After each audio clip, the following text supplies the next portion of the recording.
বিশিষ্ট আইনজীবী অ্যাডভোকেট জিয়ারুল ইসলাম আপনাদের দ্বারে উপস্থিত দোয়া নিতে, আশীর্বাদ নিতে। আপনারা প্রত্যেকেই এগিয়ে আসুন, আশীর্বাদ করুন, দোয়া করুন। আগামী 29শে এপ্রিল আসছে দিন ইভিএম এর 4 নম্বর বোতামটিতে খাম চিহ্নে ভোট দিয়ে বিপুল ভোটে জয়যুক্ত করুন।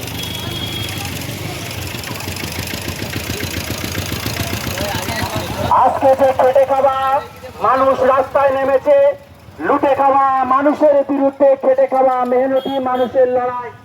আজকে তৃণমূল কংগ্রেস এত উন্নয়ন করেছে, ওদের আজকের একটা বুথের মিটিং করতে গেলে 200-500 বিরানি দিয়ে মানুষকে লোক আনতে হয়। আজকে আমাদের এই মানুষ খেটে খাওয়া মেহনতি মানুষ একদিন কাজে না গেলে তাদের বাচ্চাদের অন্ন তুলে দেওয়া মুশকিল। তারা সমস্ত কিছু বিসর্জন দিয়ে জানে আজকের এই প্রতিবাদটা দরকার, পরিবর্তন দরকার। সেই কথা, আমার আপনার কথা, আমার আপনার বাচ্চার ভবিষ্যৎ সুরক্ষার কথা চিন্তা করে, আগামী দিনের কথা চিন্তা করে